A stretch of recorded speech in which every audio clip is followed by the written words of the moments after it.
और आज वही हालत है। कांग्रेस पार्टी है भी नहीं, सामने है क्या? कांग्रेस के ही पता नहीं कितने धड़े हैं। एक परिवार एक दिशा में यात्रा कर रहा है, एक परिवार दूसरी दिशा में यात्रा कर रहा है, और जनता रोज करती है। जनता तो छलनी की तरह छान देती है।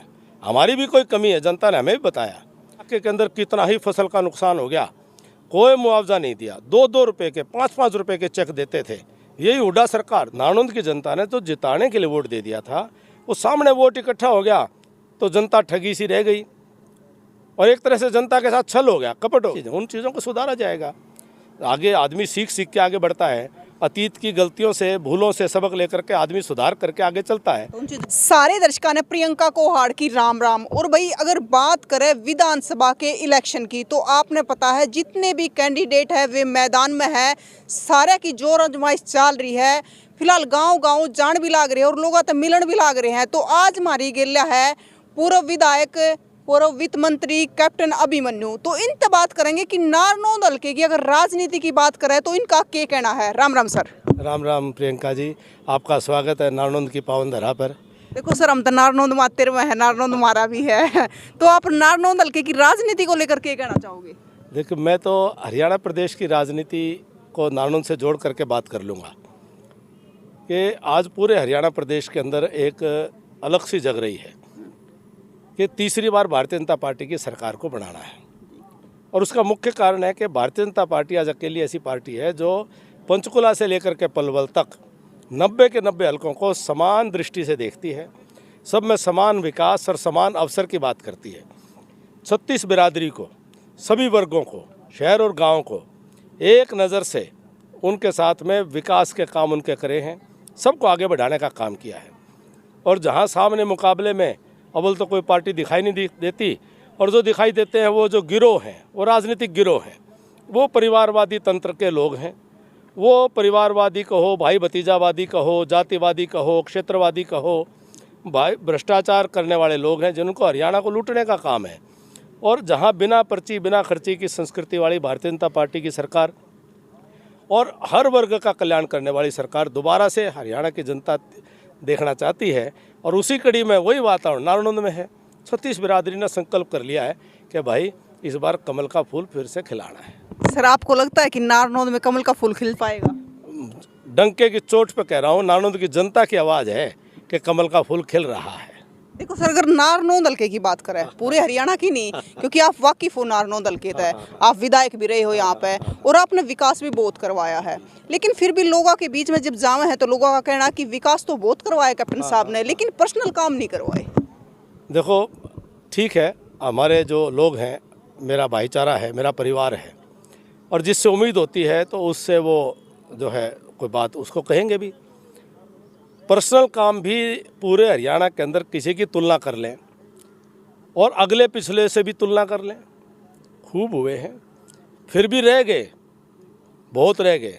और ये तो अच्छी बात है, जिससे उम्मीद करते हैं, हमसे उम्मीद करते हैं, हम करेंगे और खूब करेंगे। और नारनौंद हल्के में तो पिछली बार भी लोगों ने जिताने के लिए वोट दिया था।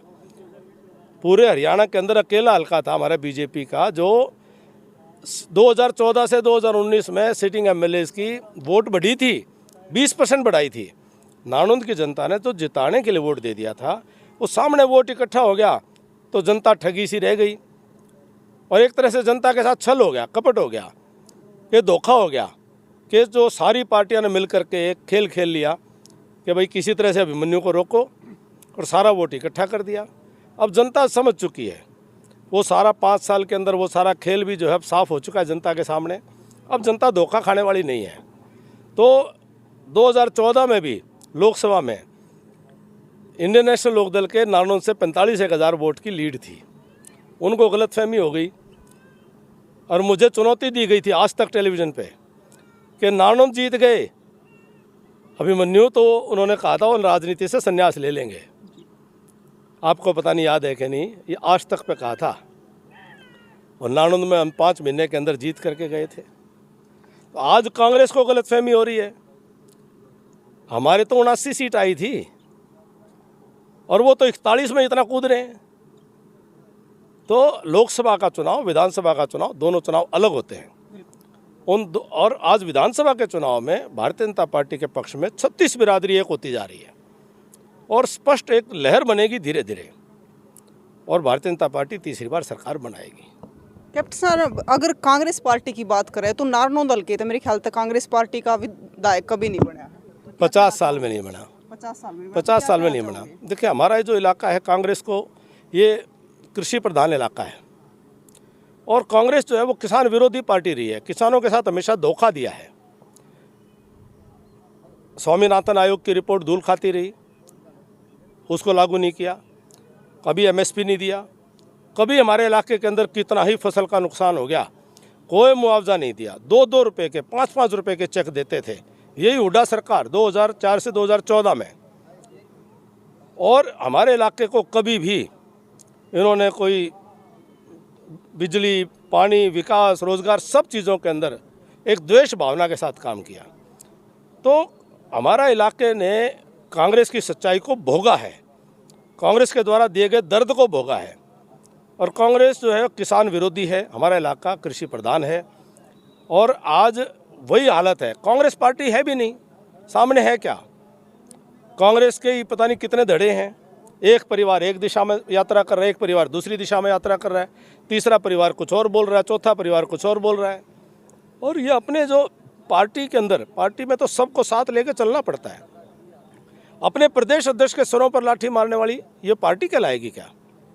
अपने प्रदेश अध्यक्ष को अपनी जान बचाने के लिए उसको थाने में कंप्लेंट लिखानी पड़ जाए, ये पार्टी कहलाएगी क्या? 10 साल से अपना संगठन नहीं बना पाई, वो पार्टी कहलाएगी क्या? जो अपने प्रदेश अध्यक्ष को अपना रबड़ स्टैंप की तरह यूज़ करते हो, उसको पार्टी कहोगे क्या? वो तो एक गैंग की तरह से काम करने वाला, गैंग कल्चर के लोग हैं, वो पार्टी के नहीं है। अलग अलग लोग इकट्ठे होकर के कौन से हैं कांग्रेस पार्टी के यहाँ? सारे कोई इधर से, कोई उधर से, कोई इधर से, कोई उधर से। कोई समर्पित, कोई विचारधारा को समर्पित लोग नहीं हैं। ये कांग्रेस ही नहीं है।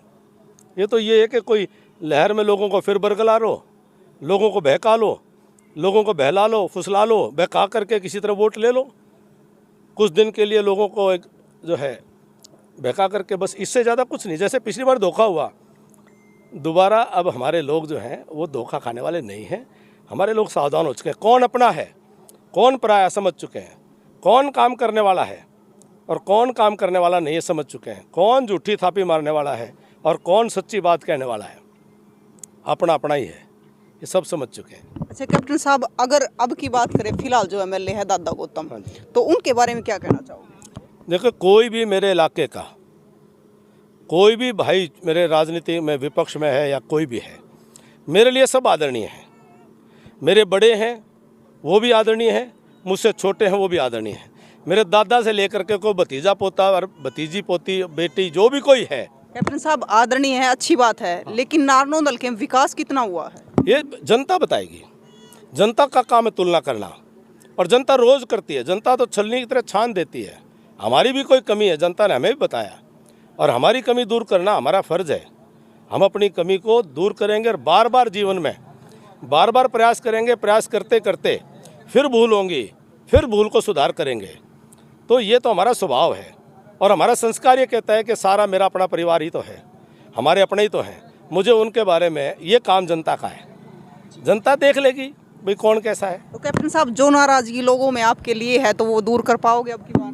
मेरे को तो कहीं, मेरे को लेकर के तो कोई नाराज़गी नहीं है भाई। मैं तो 5 साल से सरकार में भी नहीं हूँ, प्रयास करने के बाद भी नहीं हुए, कभी जो है किस्मत से भी नहीं हुए। बहुत सारी चीज़ें ऐसी होती हैं और हो सकता है हमारे को सुनने में भी कोई चीज़ की कमी रही हो। सारी चीज़ें, उन चीज़ों को सुधारा जाएगा। आगे आदमी सीख सीख के आगे बढ़ता है। अतीत की गलतियों से, भूलों से सबक लेकर के आदमी सुधार करके आगे चलता है। तो उन चीज़ों पे काम किया जा रहा है निश्चित तौर पे। ये तो मनुष्य, इंसान ही वो है जो ज़िंदगी की आखिरी सांस तक सीखता रहे और सुधारता रहे। वो इंसान ही क्या जो सीखे नहीं और सुधरे नहीं और सुधारे नहीं। तो वही कैप्टन साहब से मिलते रहेंगे और आप भी कमेंट बॉक्स में बताना कि कैप्टन साहब से अगली बार के पूछना है, तो ज़रूर पूछेंगे कि आपके मन में के है। और अगर बात करें नारनौंद हल्के की विधानसभा की, तो विधानसभा इलेक्शन में आप किस तय वोट देना चाहोगे और क्यों देना चाहोगे? किसी पार्टी तय या किसी ऐसे इंसान तय जो आपके हल्के का विकास करवाओ, तो ज़रूर बताइए। और अगली बार खातर, कैप्टन खातर तैयार रखियो कि आप के सवाल पूछना चाहो, वे सवाल हम कैप्टन साहब तक रखेंगे और पूछेंगे। बड़ी फुर्सत है, तो आज थोड़े जल्दी में है, तो फिर मिलेंगे साथियों। जय हिंद।